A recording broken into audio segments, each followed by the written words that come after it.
आमे रही धर्मशाला अंतर्गत 171 नंबर बूथ रे जाजपुर संसदीय क्षेत्र अधीन रे निर्वाचन मंडली आछि। तेबे निहाती भाबरे एटाकर मूड जदि कहबा तेबे सकाळ ठारू आमे मूड परखुछु भोटर मानकर एवं समस्ते निज घरु बाहरी खुशी रो सहकार आछंती एवं जो लाइन रे ठिया होचंती घंटा घंटा धरि लाइन रे ठिया होचंती एवं वोट देउछंती। ता भितरे दिव्यांग भोटर कथा कहंतु वयस्क जो नागरिक रहिचंती जो वरिष्ठ नागरिक माने समस्ते घरु बाहरी आसी वोट देबा को प्रस्तुत आम पाखरे रही जे कि स्वाधीन प्रार्थी रही हिमांशु शेखर साहू से रही निजे धाड़ी रे ठिया एवं धाड़ी रे लोक मान सहित साधारण लोकों भली ही भोट देवा से आछंती।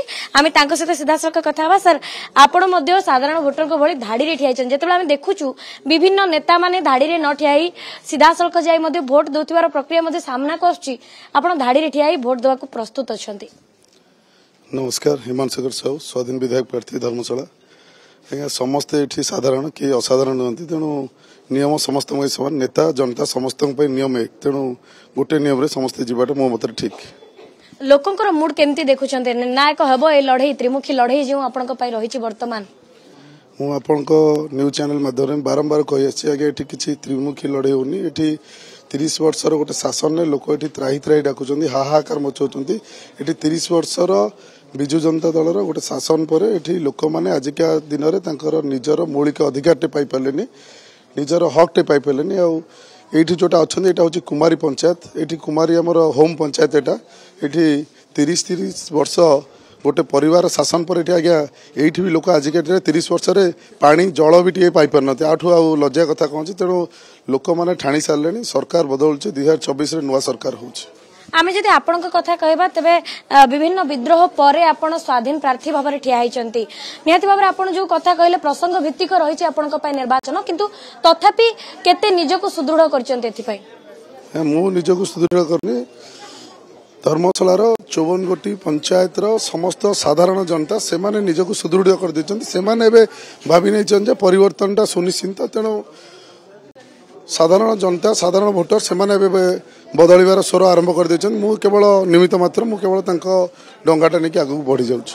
जदि कहबा तबे विधायक प्रार्थी जन को जेतेबेले बूथ रे देखंती लोक माने साधारण वोटर माने सेतेबेले निजको आउटिके खुशी लागे बोली मधे अनुमान करा जाय विश्वास मधे रहिछि। तबे आपण एक कथा को केते विश्वास करंती मु केबे से विषय केबे चिंता करनी। एटा मो निज गाँ मो निज घर जो माने अछंती से सब निज भाई साई पड़िसा माउसी समस्त निज लोक अछंती। तेणु आमे आज्ञा बारंबार आपण चैनल माध्यम कहि माटीर मनीषा माटी सहित सब रहू आमे को नेता भलिया आज्ञा विशेष कर 30 वर्ष शासन करता नेता भाई आज्ञा हवारे उड़ूना माटीर मनीषा माटी सब माटी ही कम करूँ लोकों सहित रही भल लगे लोकों सहित ही सब रहू।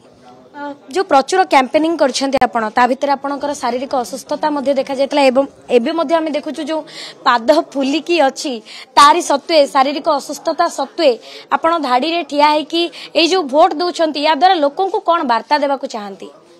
देखो मो व्यक्तिगत किसी ऊपर लोकों के वार्ता देवाटा किसी तो एमती किसी ठीक नुहे। लोकों को भोटर को तो मतदान दे पारे निरपेक्ष भोट हवा निहाती दरकार। मु आपण कनक टीवी माध्यम गोटे वार्ता देवी खाली यही भोटिंग जेन नुहे। धर्मशालार 54 गोटी पंचायत रे सरकार को मु अनुरोध करी सरकार को आह्वान देवी गोटे निरपेक्ष भोट हवा दरकार जोटा कि ये विगत दिन में जगार आज्ञा अनियमितता भोट आज खुशी लगुच जाऊ ये जगह आज श्रृंखलित भोट हो आम देखीचु विगत दिन में आज्ञा ये श्रृंखलित गोटे लोक भोट आसा पूर्व भोट ही हैक कर बाड़े दे आज खुशी लगुच जाऊ लोक मैंने व्यवस्था आज लगुच ठीक लगुच एपर्यंत ठीक अच्छी तापर कौन हो पार न हो पार एपर्यंत ठीक अच्छी जाऊ चेंज होती नियम बेले चेंज होती भल लगुच लोक श्रृंखलित भोट दौरान विगत दिन में इलेक्शन होता लोक आगे आसला बेलू भोट सरी जाऊला। निहाती भाव जमती आपण शुणुले एबे कौनसी विशृंखलार से भली कौनसी स्थिति नाही समस्त श्रृंखलित भाव में ठिया होइछन्ते एवं धाड़ी रे भोट देबा पाई जेमिति साधारण भोटर ठिया होइछन्ते ठीक सेही भली स्वाधीन विधायक प्रार्थी मध्ये ठिया होइछन्ते एवं निहाती भाव जदि कहबा तबे जे भली भाव शारीरिक असुस्थता अछि ताकू व्यक्तिगत कारण बोली दर्शाइछन्ते एवं निहाती भाव लोक माने सचेतन हेलेनी